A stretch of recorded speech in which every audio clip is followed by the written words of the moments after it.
Fancy homes, private jets, condos overlooking the strip, I've had it all. But you know what one thing I haven't had is, I haven't built a billion-dollar company yet. And I'm gonna share with you how to build one and the mistake that stopped me from building one yet.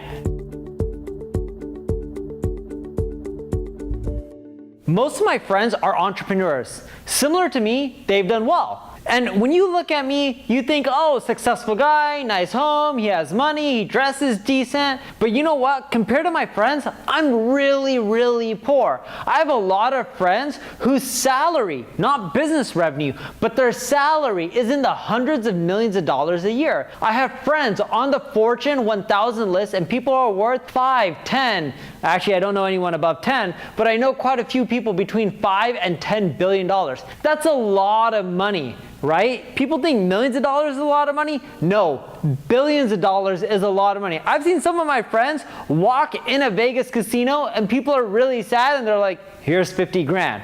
But you know what? Them giving 50 grand to people is like me giving $1 to someone. That's how rich they are when they're worth 5 or 10 billion dollars on the Forbes or Fortune 1000 list. So here's the thing that you need to do if you want to build a billion-dollar business. It's not about how hard you're working or how smart people you have on your team, because you know what? To create a million-dollar business or a multi-million-dollar business, you need that as well.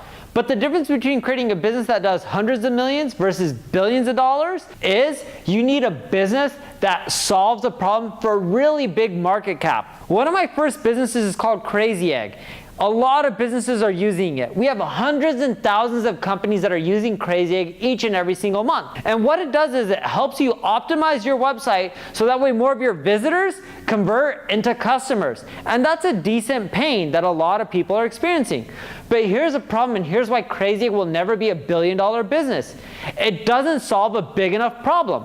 Now think about Uber on the other hand. They're solving transportation problems. They're making it more efficient for you to get to one place to another and spending less money doing that. And best of all, you don't even have to drive.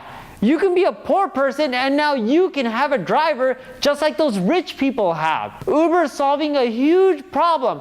It was such a big problem that they increased the market size of the whole taxi industry. That's right. Before Uber, the taxi industry was actually smaller. They didn't just take a portion of the taxi industry, they grew it and make it way bigger. So if you don't solve a big problem and go after a huge market, you're not going to create a billion-dollar business.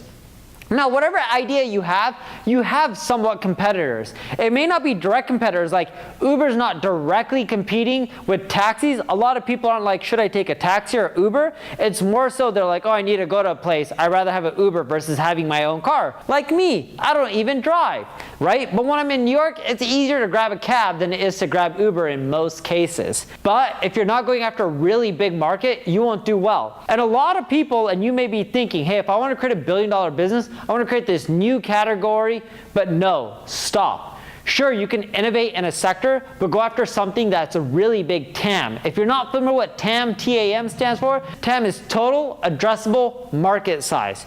So if you go after something big like a Salesforce's market size, or the CRM market, and let's say they're worth 50 billion, will you be bigger than Salesforce? If you dream it, maybe it'll happen. But chances are you're not. But that's okay. If you're, 5% of Salesforce, you're still a billion-dollar company. So if you go after something that's really huge, like the advertising space, or the CRM space, or support, or if you go after transportation, or automation, or trucking, or shipping containers, how boring that may sound, like companies like Docker, or whatever they are, they're huge. It's because they're going after something that's totally big. And if you go after a really huge market size, even if you take 1% of it, you can do well. I was at a conference the other day speaking in Arizona, and a company was holding it. It was called NextCon, and it was held by this company called Nextiva, which offers voice over IP phone services. And they're already doing over $100 million in revenue. And you know what the founder told me? He's like, Neil, it's crazy. The voice over IP market, like those Vonage commercials, the woohoo, hoo hoo hoo, and you pick up the phone and you can call over the internet, those guys, that market has only 8% penetration. That means 92% of the people out there are still using landlines. That's a small market penetration. But that means 5-10 years from now, it can grow to even be bigger and bigger. Yet Nextiva is doing over $100 million, and they're not even the biggest player in the space. There's companies like RingCentral and Vonage that are already worth $1 billion plus. But as you can see, you probably haven't heard of Nextiva, yet they're still making hundreds of millions of dollars. So if you go after a huge market, you have a much better shot of creating a $1 billion business. And that's why you see me creating multiple products in the marketing space. It's not that I want 4 or 5 different companies. It's because I can combine them all, and I eventually will, and I can have a business that's going after a really big TAM, total addressable market. And if you go after a big market, what does that mean? You can have a big company.